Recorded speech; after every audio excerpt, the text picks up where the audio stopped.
请问您这是？再不让我出门，我是娄家堡管家，求见苏我丞相。就真的大病不起了。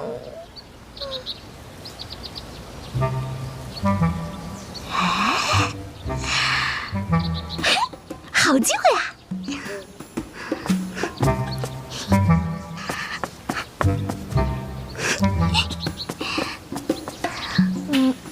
啊！七哥跟我说过，往集市走是左转还是右转来着？左转。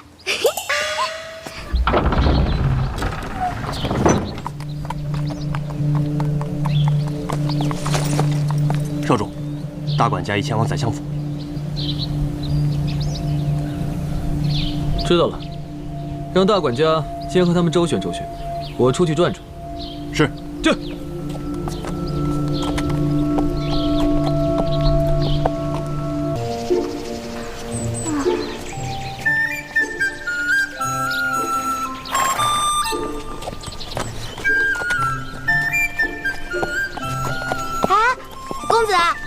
公子，哎，这位公子，请等一下。姑娘，不知喊住在下，所谓何事？公子，请问京城怎么走啊？京城在我的后面呢。啊？哎呦，不管了，想去集市吃个包子，怎么就跑到这儿来了？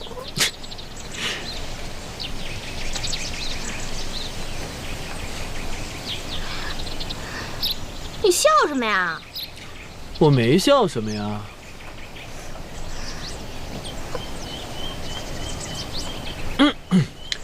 如果姑娘没有其他的事情的话，那在下就告辞了。那个，姑娘还有什么吩咐啊？那个，公子，请问你去往何处啊？我去往京城。那公子，你能不能，能不能，那个，公子，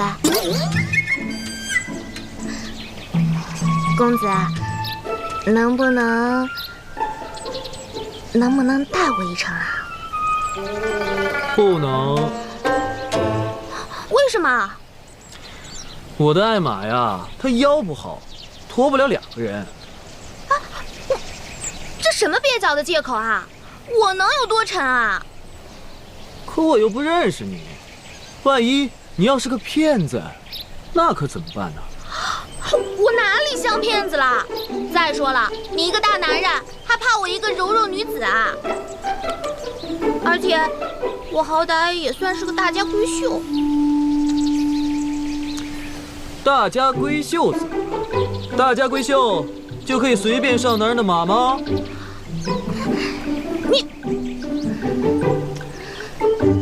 你好，这。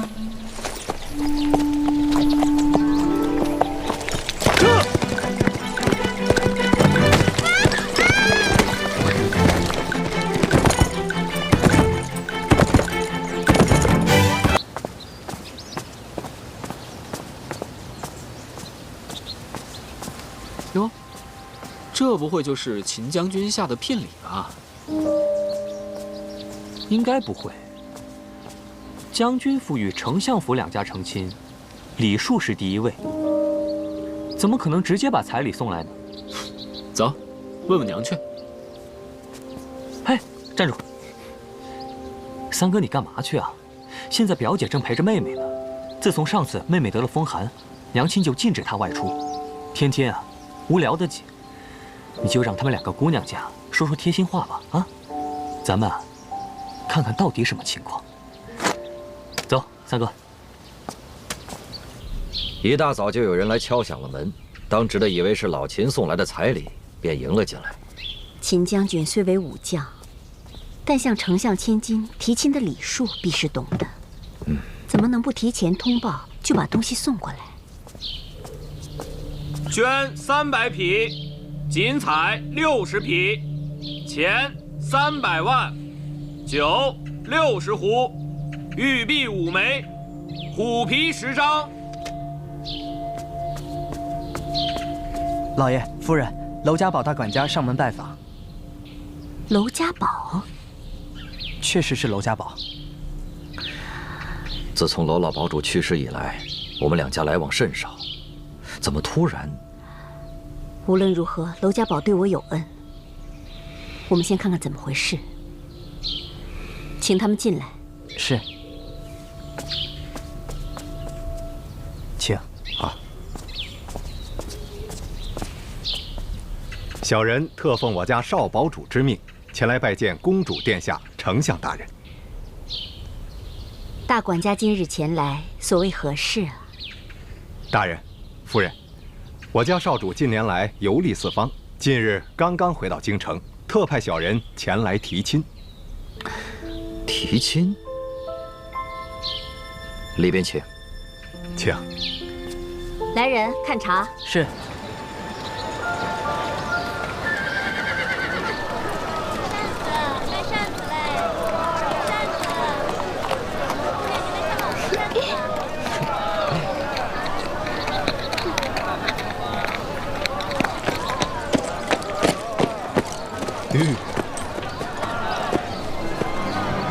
是上次落水的那位姑娘。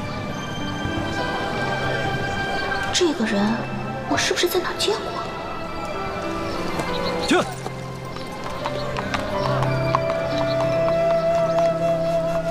这。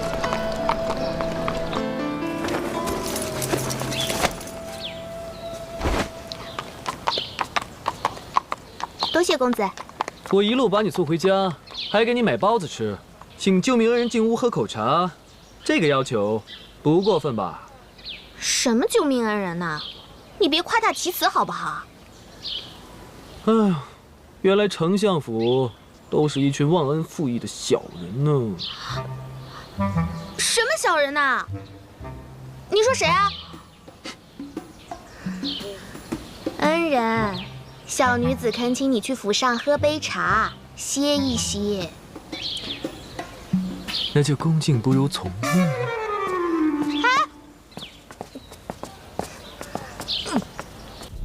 娄家堡屹立于江湖数十载，属于朝廷管辖范围之外。娄家号令一出，江湖上所有的人皆为娄家堡马首是瞻。当年魔教入侵我朝，也多亏娄家出手相救。正是，娄家堡对我有恩，出洋时刻铭记在心。大人、夫人，这都是娄家堡的责任，不足挂齿。大管家有所不知，我家冉冉已经许配人家，与护国将军二公子定了亲，所以……的确，我家小女儿已经许配给了将军之子，皇上亲口指婚，君无戏言，皇命不可违呀。喂，喝茶不是这个方向。喂，拜见少主。大人、夫人，请容我引荐我们娄家堡少主娄轩。拜见丞相大人、夫人。晚辈娄轩这次特意上门提亲，望大人夫人成全。好，娄少主不必多礼。娄少主，刚刚我也和大管家说了，实不相瞒，我家小女已经许配给秦将军的二公子秦朗，这个晚辈知道。那大人、夫人，我们娄家堡隐匿于江湖这么多年，对于礼数礼节已经渐渐的生疏。如果有不周不敬之处，还请二位海涵。好，哪里哪里。大人、夫人，这次我确实是上门提亲，但是不是您的千金，而是府上的另一位小姐。表姐。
大师姐，喝茶。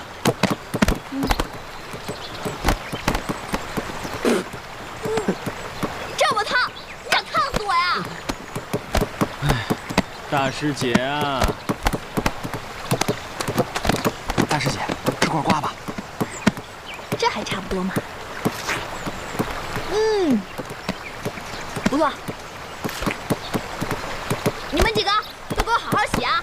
洗不干净就要洗1个月的衣服，听到没有？是啊，大师姐。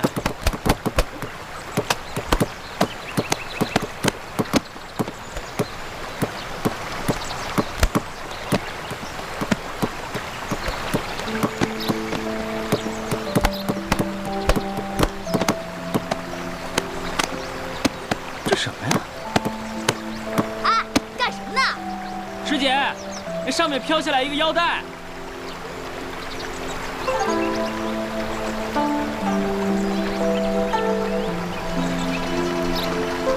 快，把它抬上来！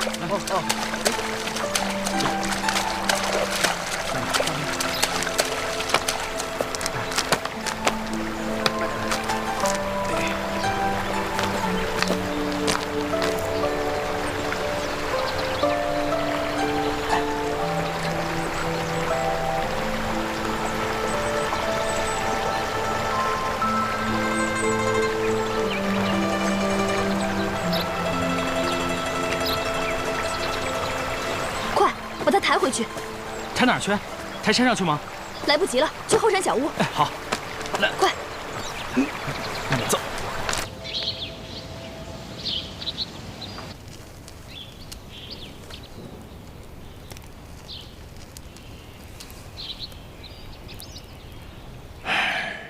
放你在外整整3年，是不是也够了？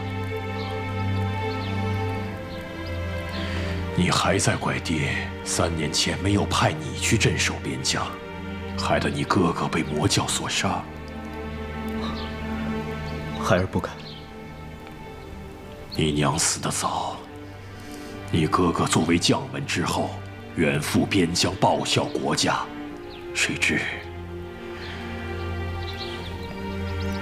现在咱们秦家只有你一人可以继承武将之职了。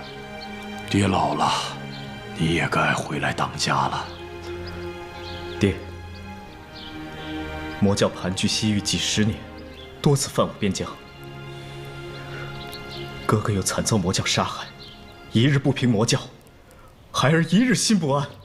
魔教教徒众多，声势浩大，皇上对讨伐魔教一事也非常重视。这次召你回京，也不是让你就此罢手，咱们还可以从长计议。只是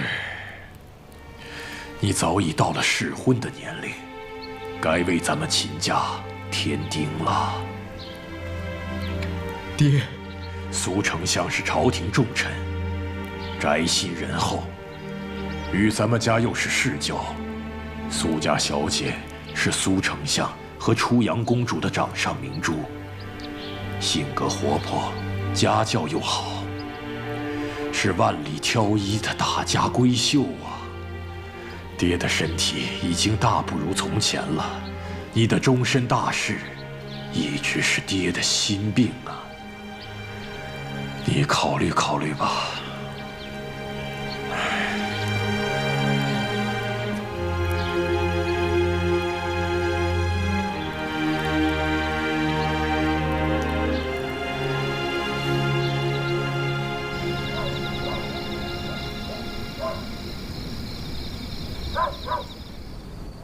事情经过就是这样的。就这样？就这样。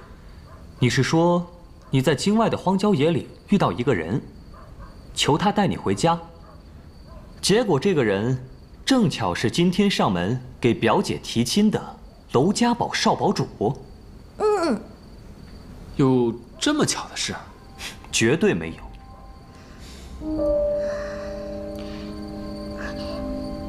你们说，表姐真的会嫁给那个娄轩吗？哎呀，我也不指望那个只会射箭的木头能做些什么了。我不想让表姐嫁人，更不想让她嫁给那个古里古怪的娄轩。那个娄轩深不可测，绝对不是什么简单的人物。娄家堡势力盘根错节，从不在乎什么俗世规矩，也从不把朝廷放在眼里。为何今日要和丞相府的表小姐结亲呢？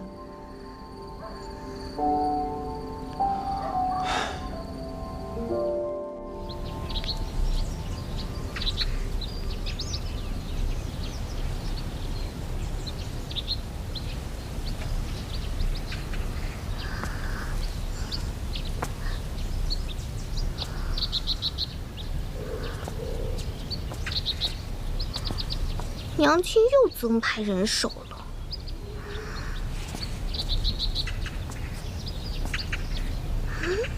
哎，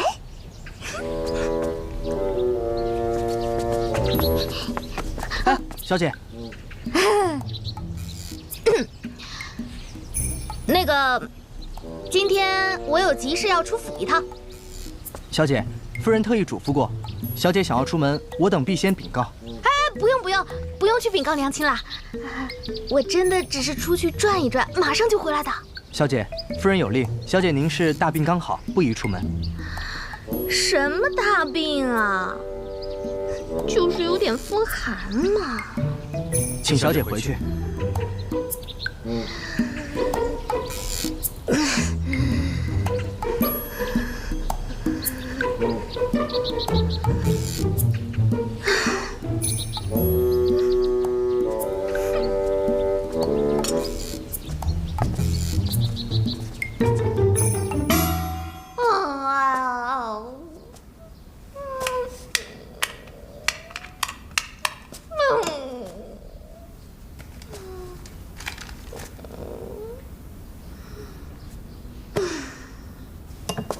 好不容易回一趟京城，也不让我出去玩，娘亲也太狠心了吧！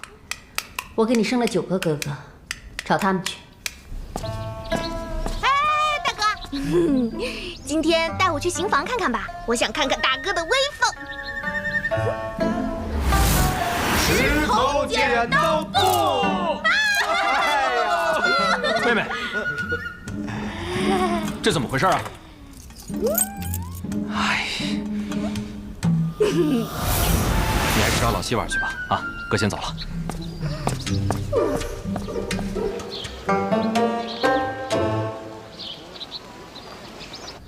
哎呀！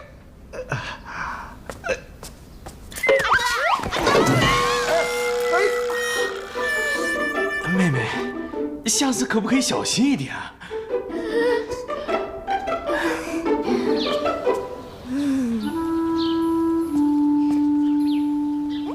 三哥，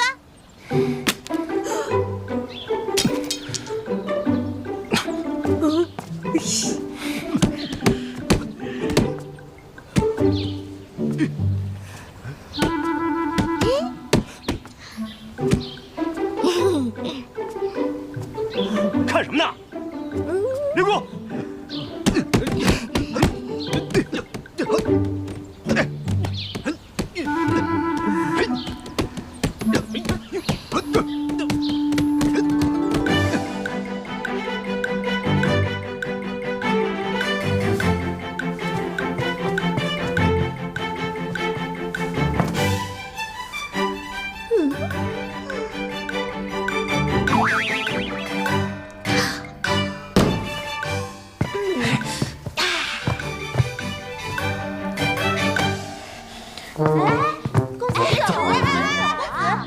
子曰：“人不知而不愠，不亦君子乎？有朋自远方来。”不，妹妹，妹妹，妹妹。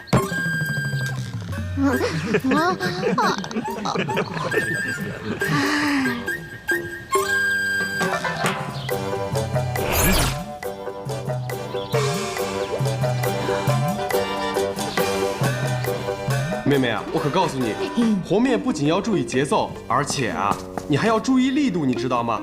这样咱们和出来的面才会又好吃，又能做出漂亮的糕点。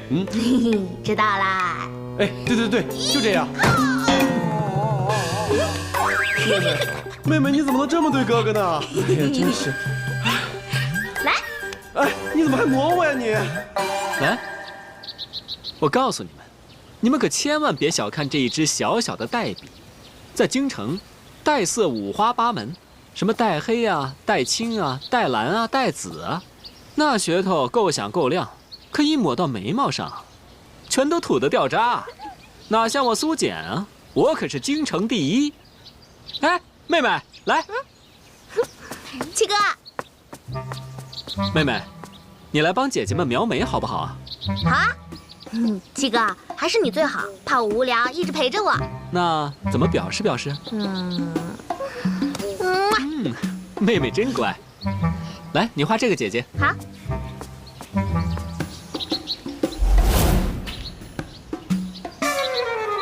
妹妹，怎么样？看。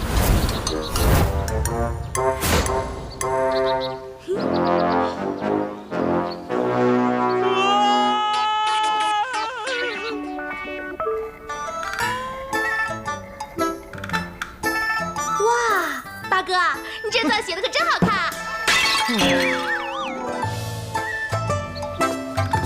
大哥、二哥、三哥、四哥、五哥、六哥、七哥、八哥、九哥，过来陪我玩。我还要看书。喂！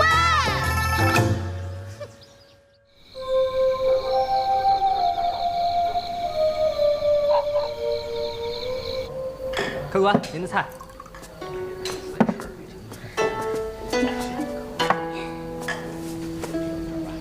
这位爷，一个人吗？让我们一起喝。哎呀，咱们一起喝吧。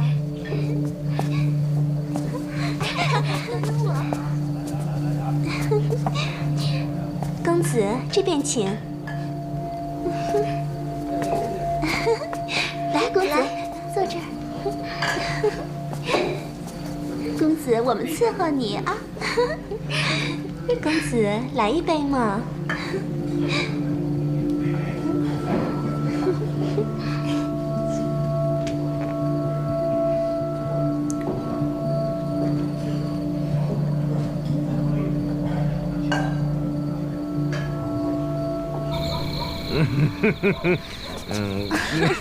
来嘛！哎呀，你小心点。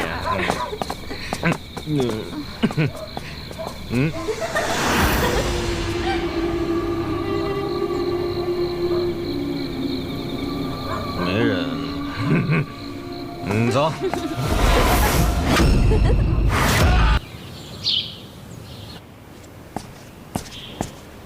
爹，看你这么急匆匆的赶过来，应该知道我找你来所为何事。昨日的命案，正是。昨日发生在街头的命案，死者死状凄惨诡异，却和你说的魔教杀人异状极其相似。魔教中人信奉以血养人，吸血可以增强内力，还可以强身健体，也可以使人长保青春。上次听你提起过，甚感骇人。没想到世间竟然有如此惨无人道的杀人之法。恳请爹爹让孩儿亲自调查此事。好，爹爹等的就是你这句话。魔教之人潜入京城，此事非同小可。皇上已命重兵封城，正要严查此事。爹爹认为将调查此事重任交于你，再合适不过。孩儿领命。至此，京城守备总管一职就交给你了。京城的治安一定好好治理。是。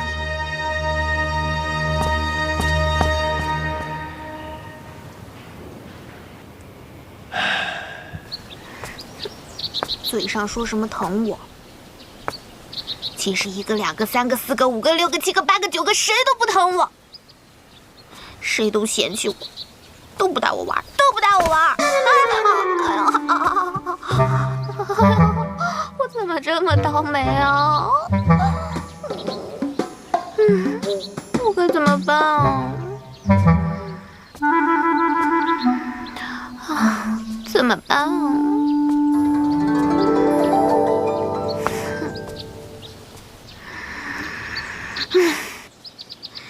天呀！你要亡我苏冉冉吗？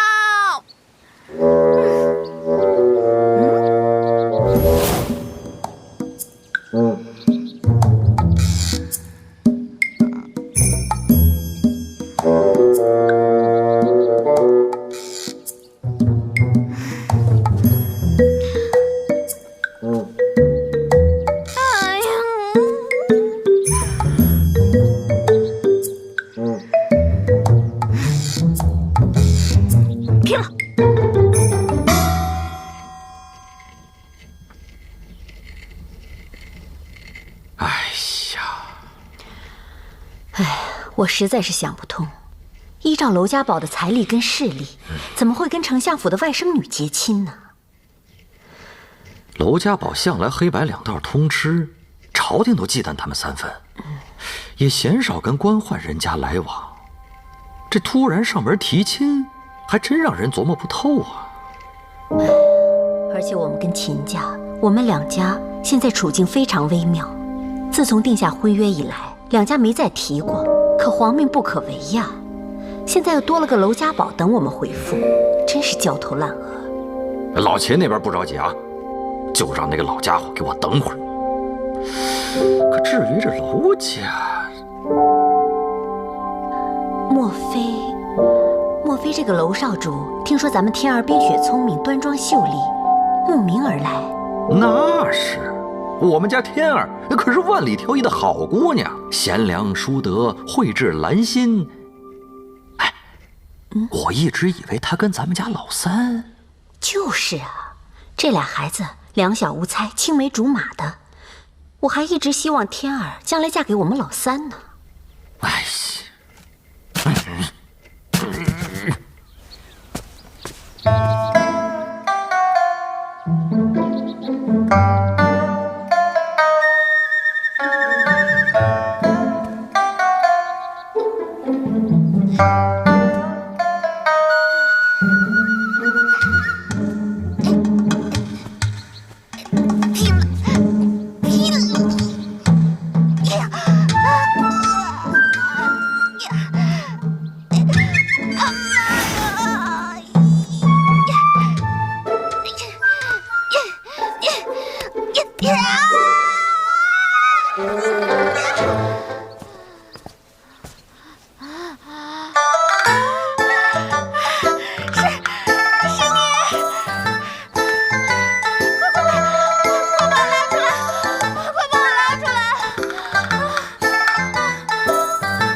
真是谢谢你啊，你真是我的大恩人。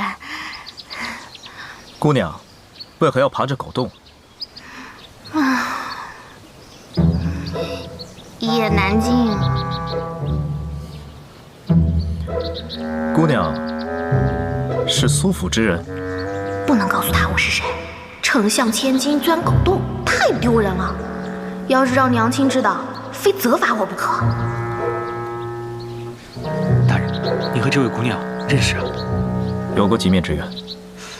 这堂堂丞相府中的人，竟然会从狗洞里爬出来，莫不是贼吧？贼？你说谁是贼啊？我长得像贼吗？你才是贼，你全家都是贼。哎，不是，你刚刚叫他什么？秦都尉？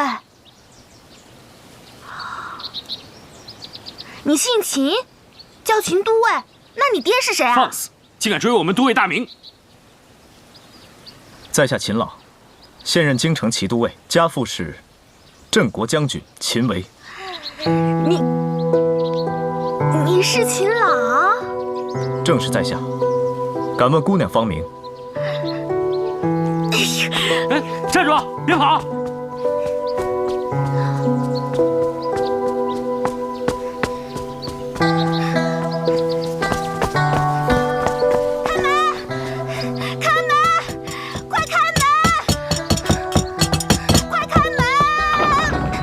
小姐，让开！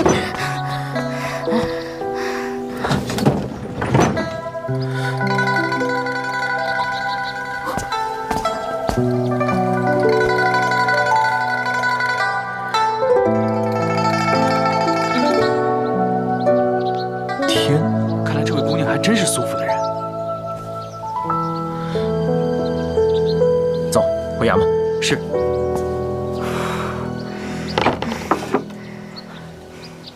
小姐，那个，嘘，就当没看见。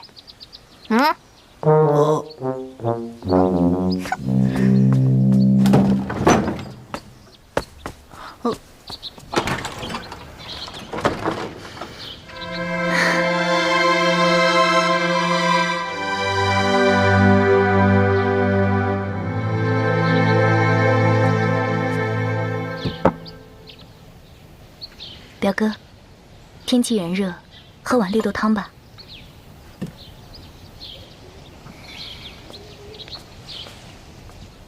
表哥过来找我有事吗？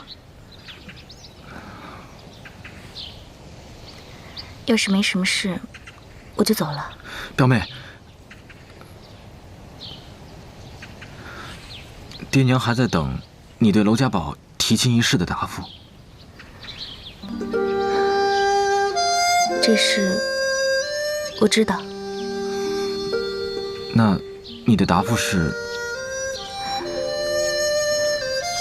我还没想好。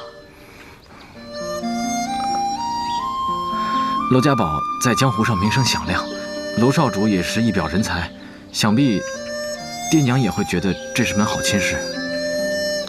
是啊，我从小寄人篱下，虽然舅舅舅母待我如亲生女儿，你们与表妹待我如亲手足无异，可是我到了嫁人的年纪了，不能再打扰你们了。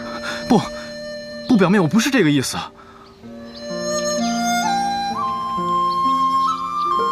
表哥，你放心，我定会尽快给舅舅舅母答复的。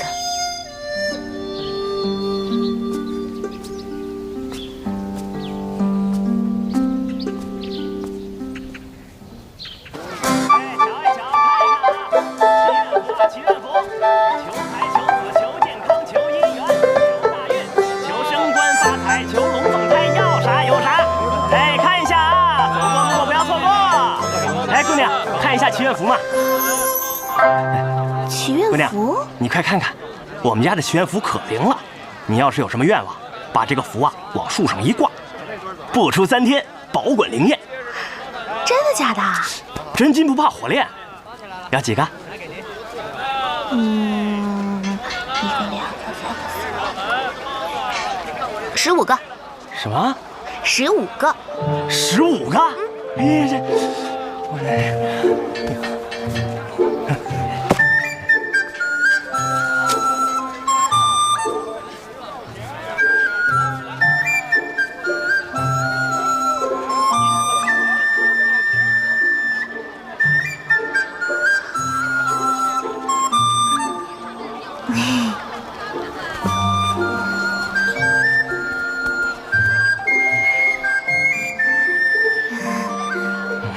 老板，要不我拿这些东西跟你换吧？它起码值10两银子呢。姑娘，我这个祈愿符是祖传的，1两银子一个。你这10两银子恐怕不够吧？1两一个也太贵了吧！哎，姑娘，我们家的祈愿符可是保管灵验的。可是我也没带那么多钱啊。姑娘，你手上那个玉佩值4、5两银子。这个玉佩可不行，这是我哥哥给我的，说是以后给我未来的夫君。虽然不知道它值多少钱，但是我不能给你。哎，姑娘，要不这样吧，你把这玉佩抵押在我这里，明天呢，你把银子带来了，我再还给你，不就得了吗？明天？嗯，还在这儿？我天天在这里啊，我们做生意言而有信。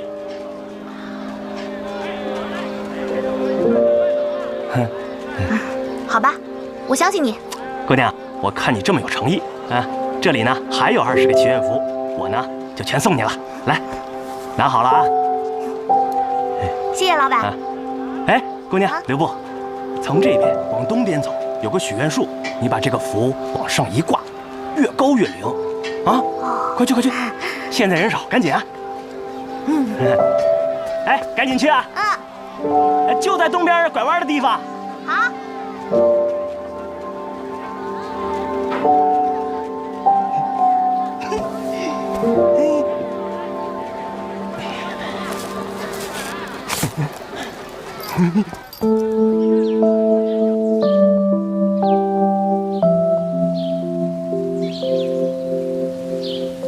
各路神仙保佑，爹爹、娘亲身体健康，长命百岁。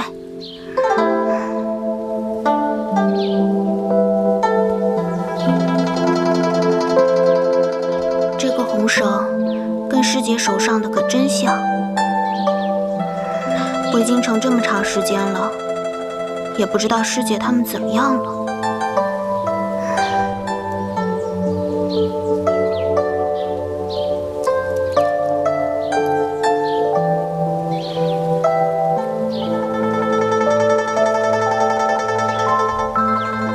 保佑。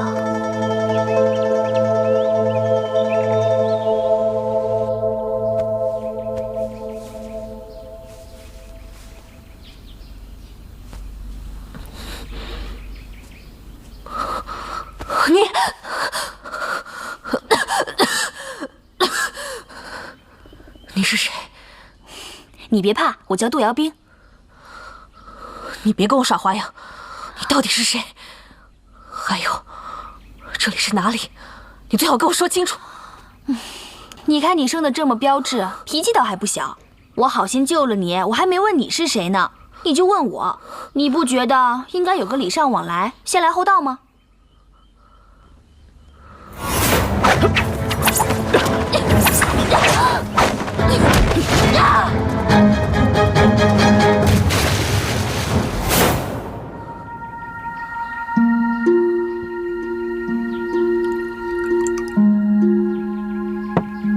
你呀，现在就在这儿好好休息。我要是想取你性命的话，就不会留你到现在了。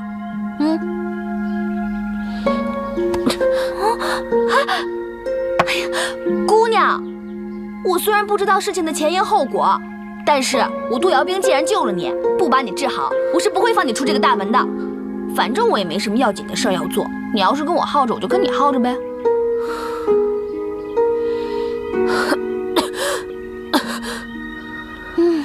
好吧，那我出去帮你看看熬的药好了没有。哎，姑娘，我可以相信你吗？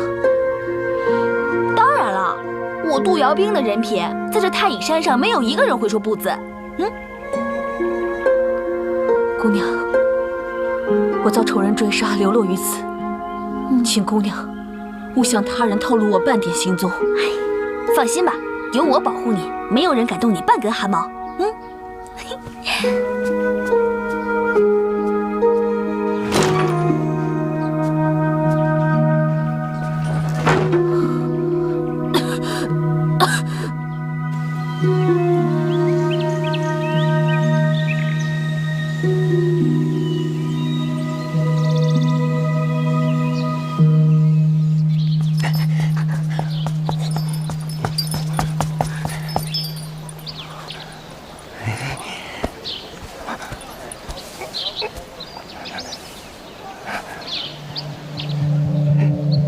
简直价值连城，赚大了！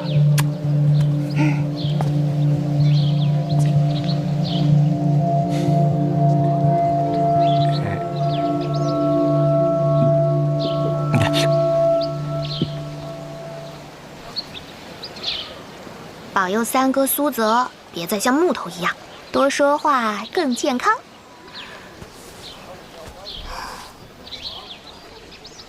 保佑梁天表姐。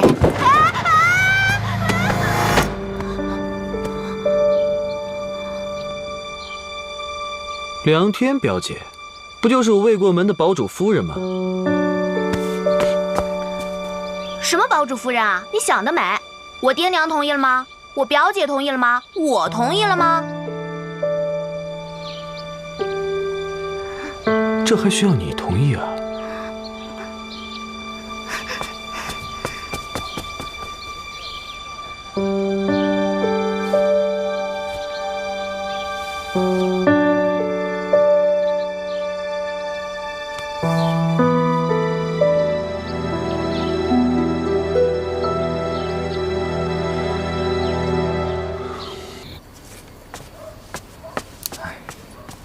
老爷、夫人，秦将军来了。哎呦，天天在朝上还见不够，还跑到家里来了。不行，我得躲躲。哎，你给我站住！你个老东西啊！你看我想跑啊？来来来，坐下。老秦，你也快坐。啊，我跑了吗？我没有啊。哎，谁是老东西？你才是老东西！你们全家都是老东西。你个老东西啊！明知我家秦朗已经回到了京城，我一直想找你商议一个拜见你的日子。嘿，你倒好，这2天上朝，你总是躲着我。我没有啊，我这2天在朝堂上，我别我的啊！下了朝怎么看不见人了呢？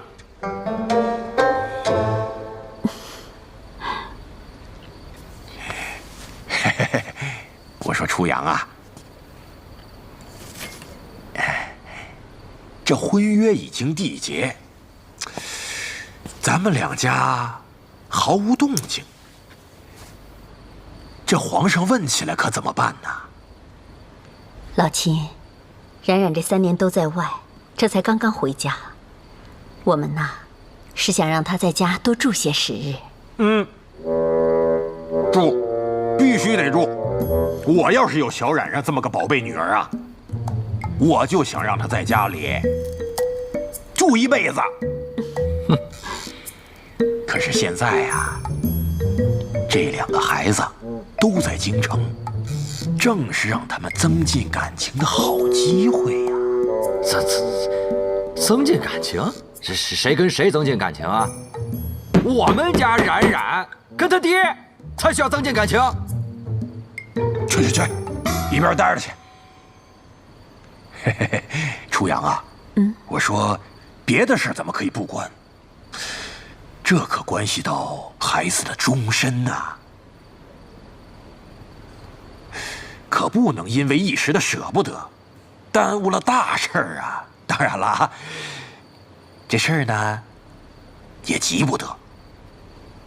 我现在觉得呀，咱们有一事可做。你这个肚子里没什么好水。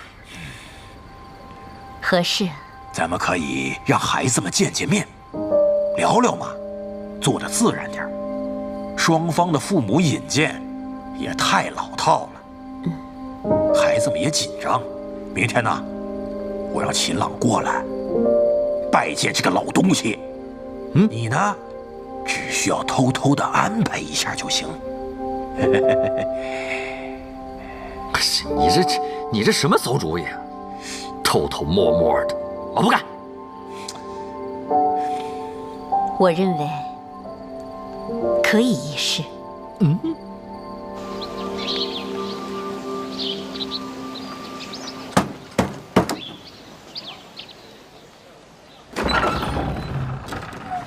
请问您是？将军府秦朗前来拜见丞相大人。秦二公子，小的有眼不识泰山，望秦公子恕罪。您快请进，小的这就去通报。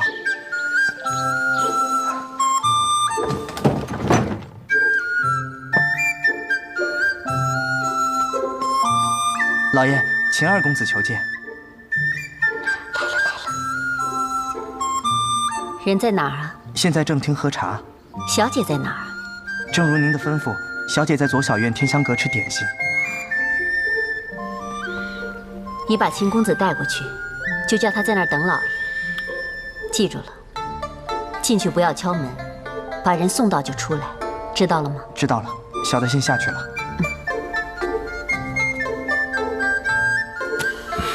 楚阳，你这么把女儿就给嫁了，我不高兴。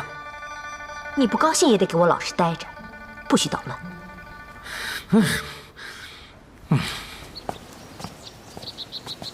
请。我们家老爷在书房处理一些事务，特地吩咐小的伺候您吃一些茶点。老爷一会儿就过来。客气了。等一下啊，这个是否是府上小姐的？没错，这是我们家表小姐的。您看，这是表小姐的名讳，是她亲自绣上去的。表小姐啊，秦公子有所不知，我们家表小姐闺名唤梁天，是我家老爷过去妹妹的遗孤，从小就被我家老爷接到府上，与我家小姐一起长大。秦公子，请在那边亭台等候。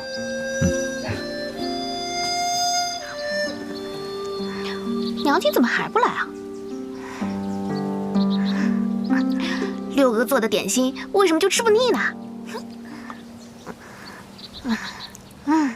每次他都不重样，你说我能戒掉吗？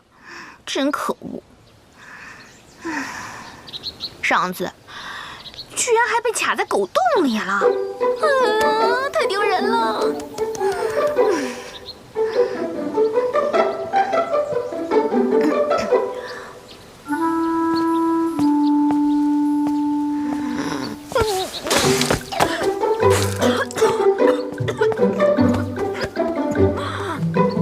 好些了吗？不是你怎么知道我在这儿啊？姑娘误会了，是家父派我来府上拜见苏大人的。那你怎么来这儿啊？你应该去书房啊。这是府上家丁带我来的。肯定又是爹娘搞的鬼。啊，对了，梁姑娘，这个手帕应该是你的。嗯？表姐落在我这的手帕。上次原本想把手帕还给姑娘，奈何梁姑娘匆匆离开。梁天这个名字真的是与众不同。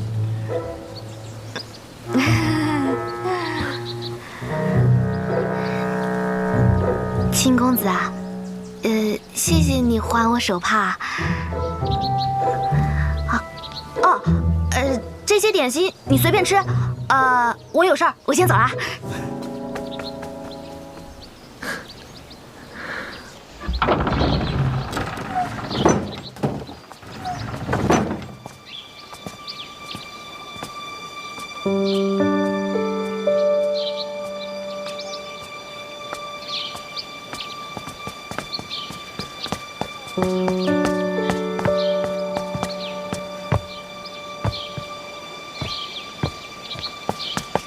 三公子，表妹，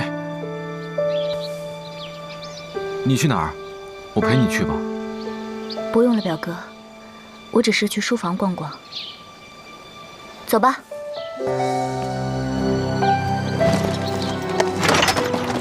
撤！撤！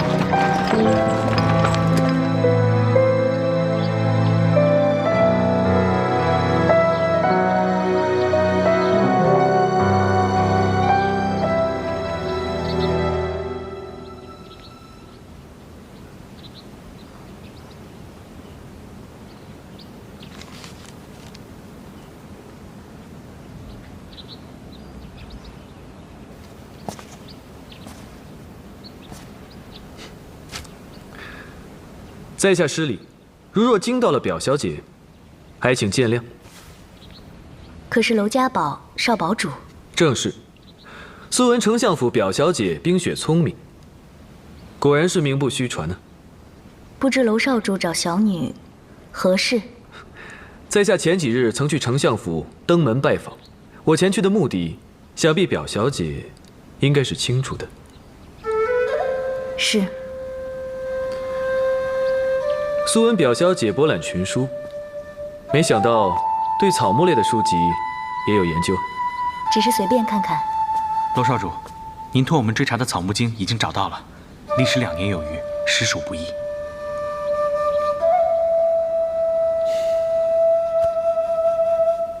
草木经，表小姐也知道这本书？草木经已流传100年，是世间仅有的记载了天下奇珍异草的珍贵宝书，多年前早已失传。坊间只把此书当成一个传奇，谁曾想，竟然真的能找到。找到这本书确实不容易，费了很多的功夫，不过也是值得的。不知道表小姐有没有兴趣跟在下一同阅览？娄少主若不介意，小女也想一睹草木经的风采。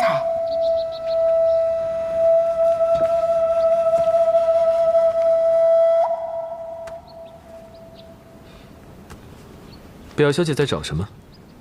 曾君纲。下面的第3本便是。找过了，未见灵芝科。灵芝科在我手上，等我看过九瓣灵芝这一章，便借予表小姐阅读。九瓣灵芝，素女师傅说了，只要有月亮花种和九瓣灵芝，就可以医好我的病。少堡主对九瓣灵芝有兴趣？家父在世的时候，喜欢收集奇书异草，对医药食补也颇有研究。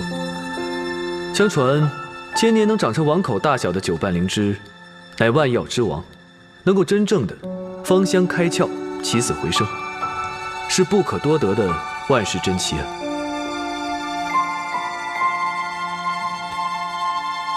九瓣灵芝多藏于高寒恶劣地带或险峻原始森林、悬崖峭壁、人迹罕至之地，特灵芝周围伴有猛兽毒虫，垒杀瘴气，万分惊险难得。自古以来，诸多王公贵族均想得而不能。据说这灵芝粉，普通人服下可以返老还童，而习武之人喝下，武功可以精进数倍。这灵芝粉还能解万世的奇毒，真是不可多得的仙草。娄少主当真相信这个世上有九瓣灵芝？在下不只相信，而且一定可以得到。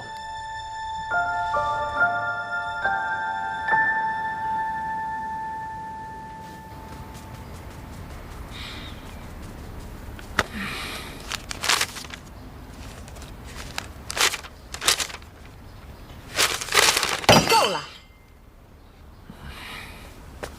老爷、夫人，小姐她跑了。没聊上。小姐一见到秦二公子，一溜烟就跑了。走，去看看。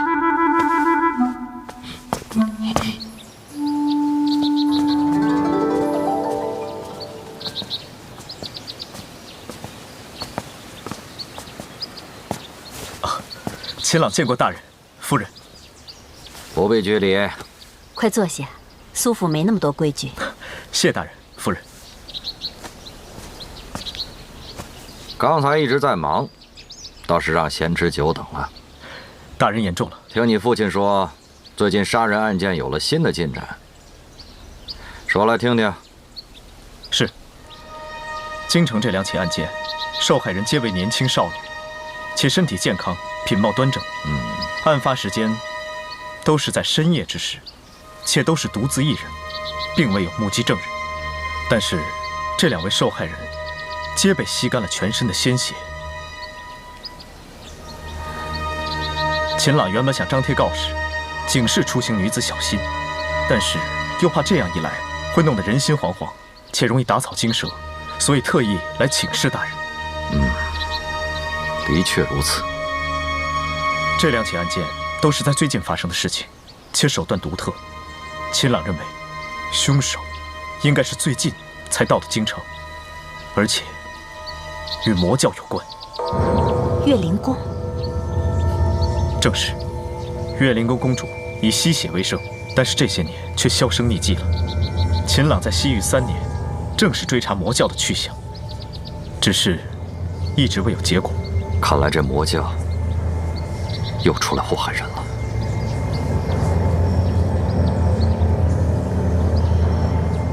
夫人，你怎么了？快扶夫人回房间休息。是，我没事。楚阳，你回去，这儿有我和贤侄商量对策，你先回去吧。也好，让你见笑了。晚辈不敢，请夫人保重身体。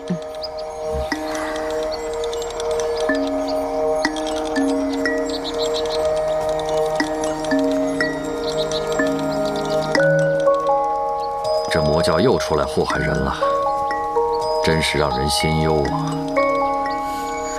依贤侄的意思是，既然这2起案件都是最近发生的，秦朗以为应该先以客栈、流动人群入手。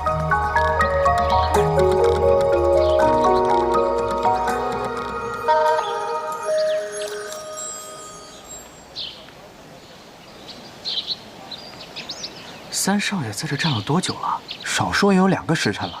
自从表小姐走后，就站那儿没动过。哎，停，停！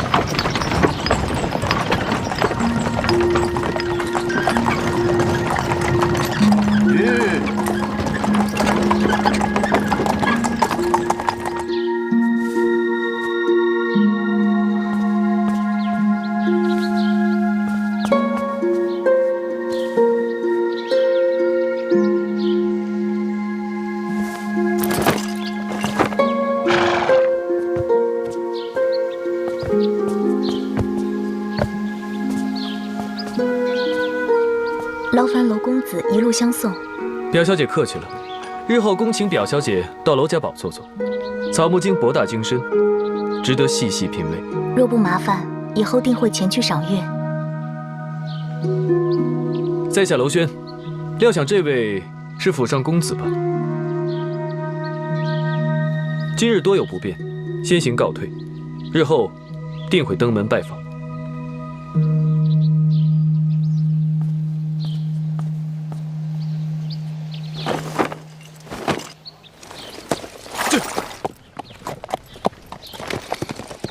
他就是娄轩。是。你们。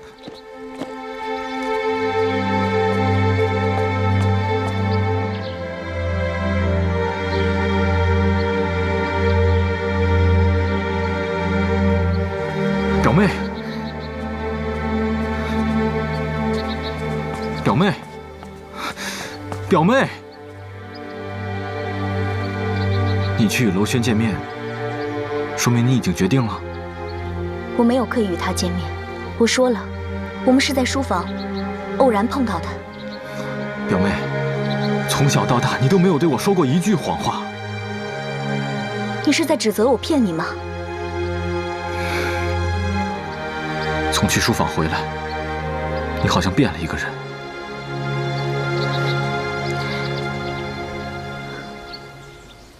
三表哥，不知道从小一起长大对你来说意味着什么。原来10几年比不过几个时辰，原来这么快，你就可以说不认识我了。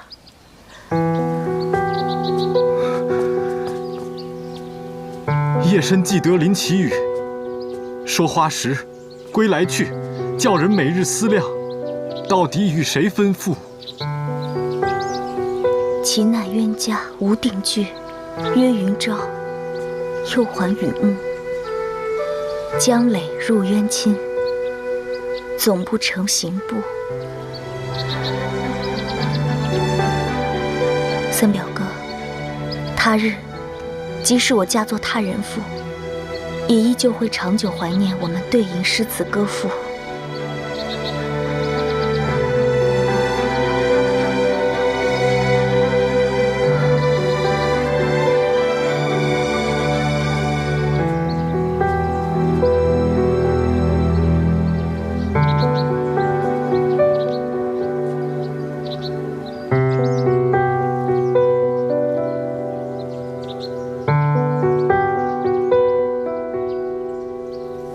善再走呢。多谢大人盛情，晚辈今日冒昧前来，实属不敬。改日必定再来拜见，届时与大人一起饮酒，以表晚辈心意。也好，也好。难道他就是苏冉冉？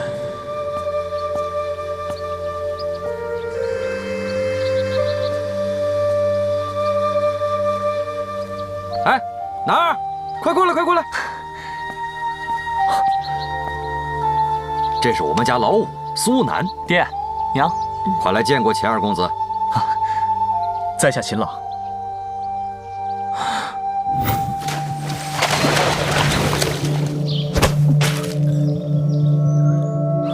哦，原来是你。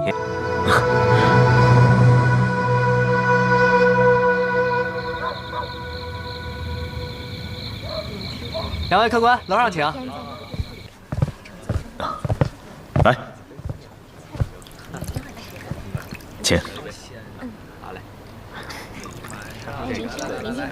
我敬你一杯。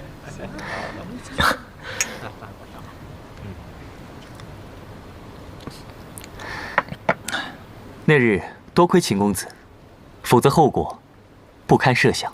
情急之下，任何人都会出手相救的，何足挂齿。秦公子果然有侠士豪情的气派。苏南，大恩不言谢，以后有用得着我的地方，只管说。苏公子实在是太客气了。表小姐回去之后，可有大碍？表小姐，这是何意？哦，无碍，无碍，害了风寒，早已痊愈。哦，哎，你们还没有正式见过吧？啊，后来也有书面之约。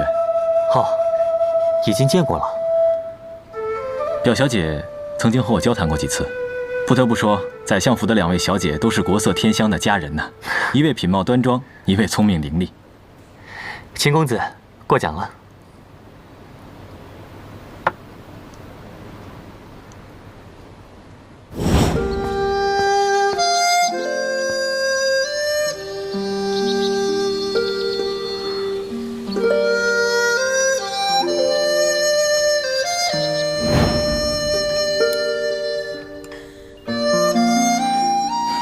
表小姐，她的身世我听说过一二，虽有不幸，但是能得到丞相大人和夫人以及几位兄长的关爱，也实属大幸啊。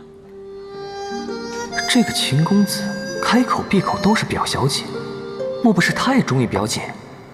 前有娄轩，后有秦朗，表姐今年真是红鸾星动啊！我们家表姐的确是亭亭玉立，蕙质兰心。前几天，娄家堡少堡主还特意上门提亲了。提亲？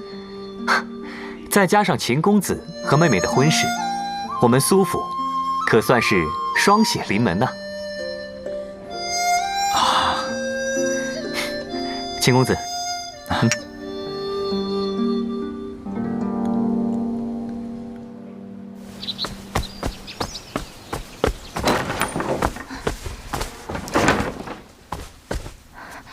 怎么了，表小姐？今早小姐的窗子又开着。你什么时辰过去的？某时。你昨天晚上确定把窗子关好了？自从前几次发现窗子开着，被您说了之后，奴婢一直都很小心，确定昨晚窗子是关着的。奴婢后来还检查过一次。冉冉怎么样？她醒了吗？小姐还睡着呢。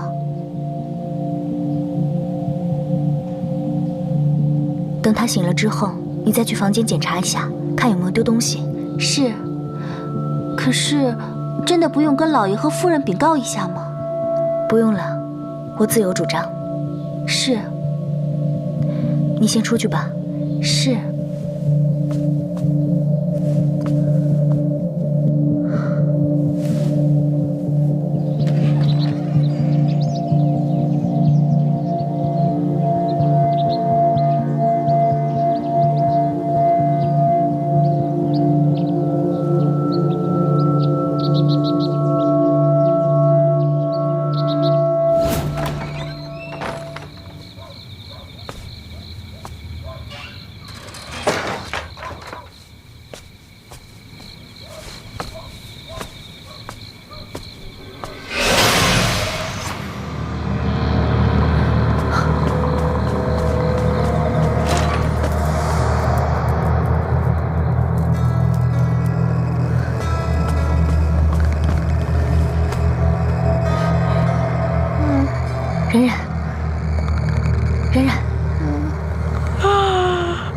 表姐，我刚睡不久。冉冉，你别睡了，我有话问你。什么事儿啊，表姐？刚才你的屋里有其他人吗？其他人？谁啊？好吧，好吧，你先睡吧，明天再说。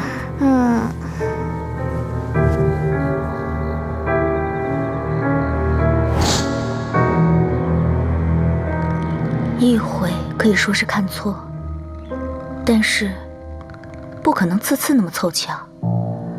可是会是谁呢？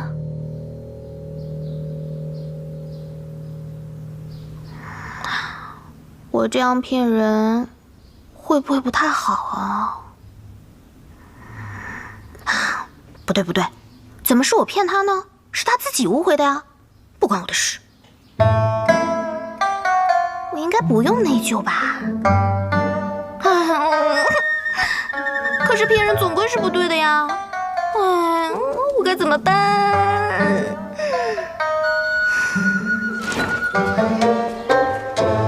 小姐，玉峰公子来了。啊，九师兄来了，人呢人呢？我当小师妹已经忘了九师兄了呢，原来还记得九师兄啊，没白疼你。九师兄，小师妹可想死你了。九师兄不来见你的话，是不是以后打算都不见九师兄了呀？怎么可能啊！你是不知道，我娘亲现在对我管得可严了，连大门都不让我出。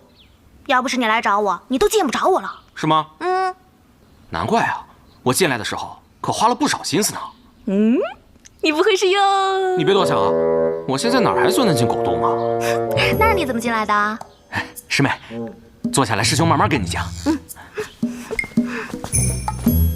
我呀，一直在门口，就那么等候着呀，等啊等，等啊等，等啊等。突然，你五哥出现了，然后啊，我就悄悄跟着他，biu biu biu biu的就进来了。那我五哥他们没有为难你啊？我也觉得奇怪呢，你五哥这次怎么会让我过来看你呢？好甜哦。来，再吃一个。那你也吃一个。好好好，妹妹，妹妹。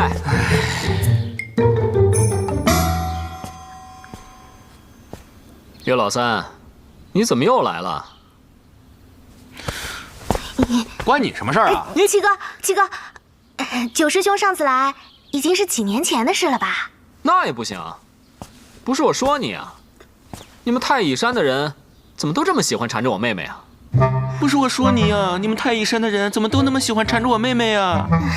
我告诉你，你离我妹妹远点，免得我妹妹被你带坏了。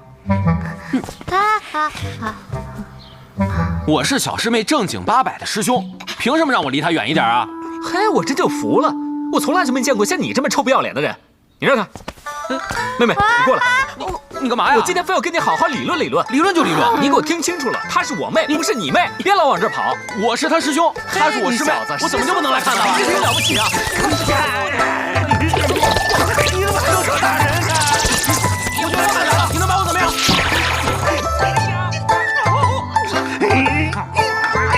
师姐，你快救救我们！啊去！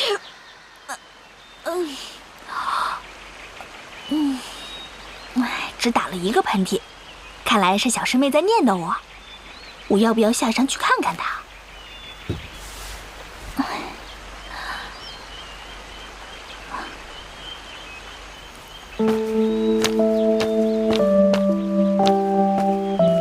你醒了？桌上的药喝了吗？喝了。你看，你的衣服我亲自洗了，所以你不用怕，没有人知道你在我这儿。谢谢。谢什么呀？你呀真是客套，哪像我那个小师妹啊，吃我的喝我的，从来不知道说谢谢。你知道吗？人与人之间，无需说谢谢的，才是真正的亲近之人。你中午想吃什么？我去做。有青菜，有鱼，有毛豆，还有虾什么的。可是我从来就没有亲近之人。那你先告诉我你的名字，我来做你的亲近之人。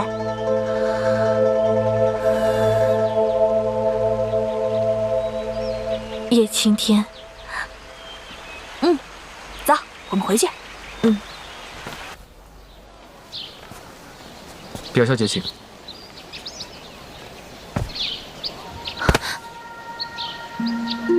多谢。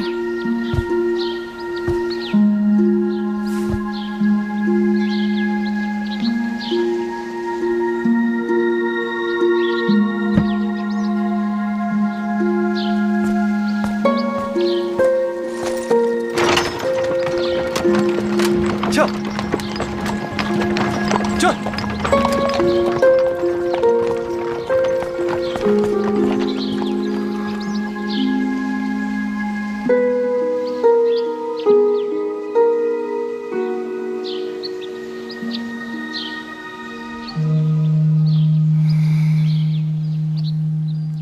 三表哥，你这是在责备我，欺骗你吗？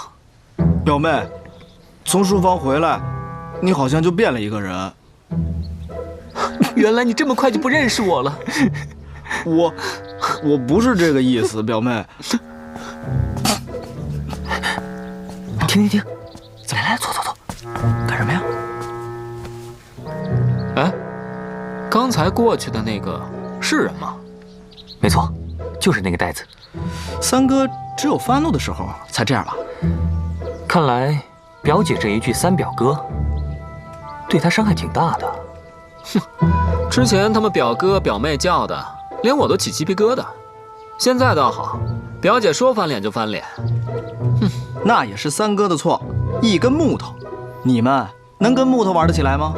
老七啊，看来你要做的嫁衣，可不止妹妹这一件了。哎，不，我可不敢给表姐做嫁衣，要不然那个呆子会杀了我的。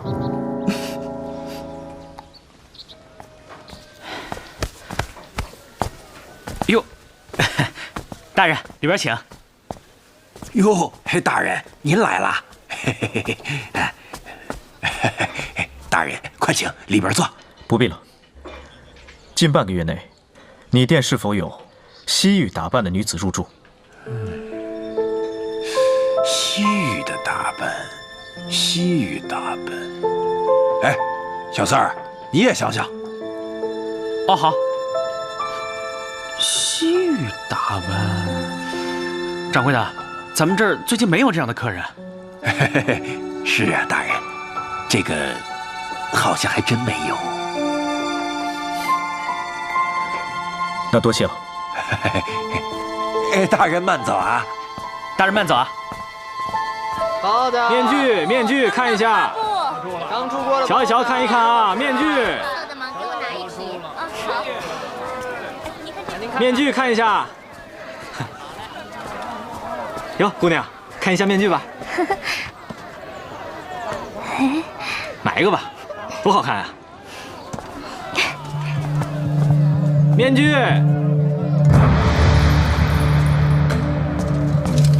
瞧一瞧，看一看面具。你们几个跟我走，其他人去那边。是。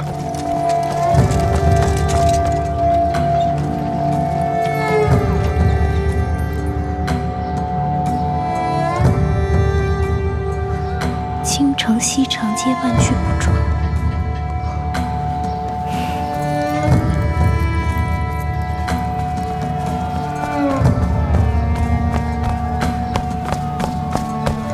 大人，怎么样？没找到。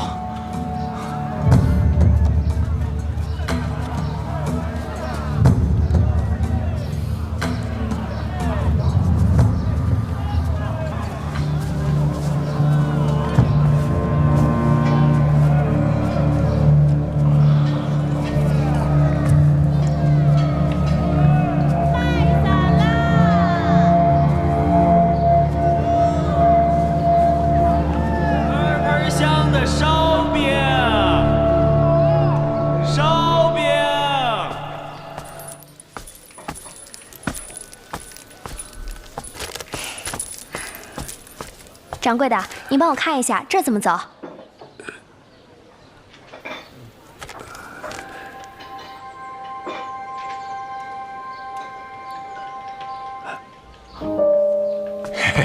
姑娘，这个地方可不好找啊，有点远。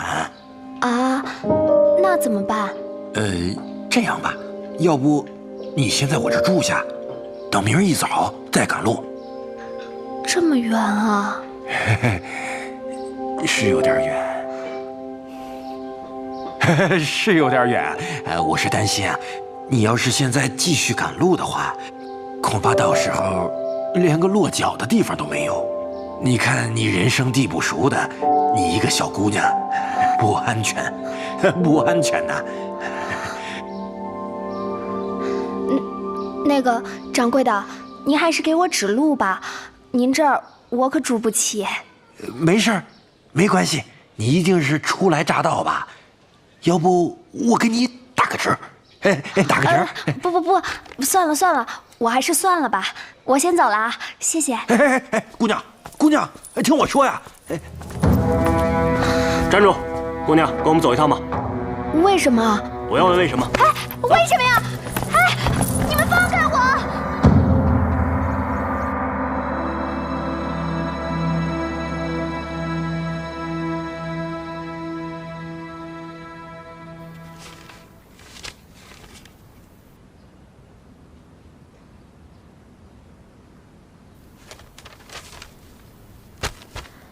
不知道娄公子找九半灵芝，是想要武功精进，还是想要永葆青春？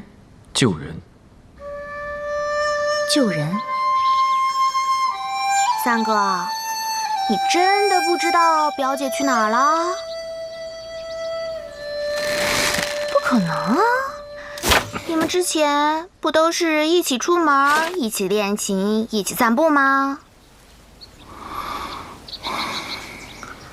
哦，我知道了，你是不是惹表姐不高兴啦？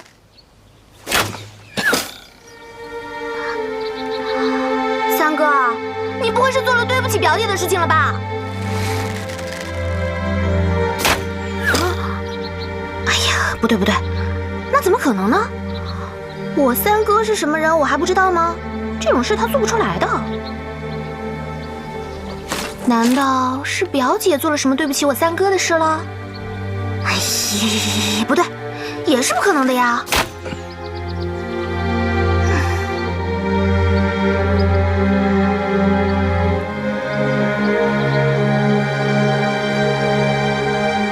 你表姐答应婚事了。谁答应婚事了？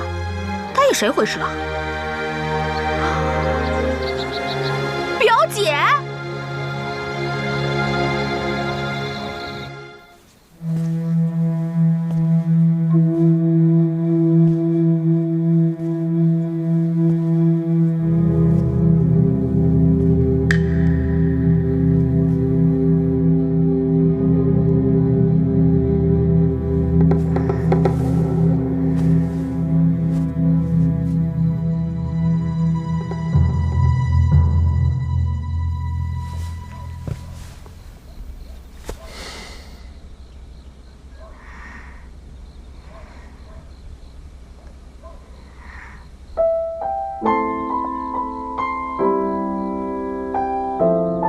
傻瓜，我的小傻瓜。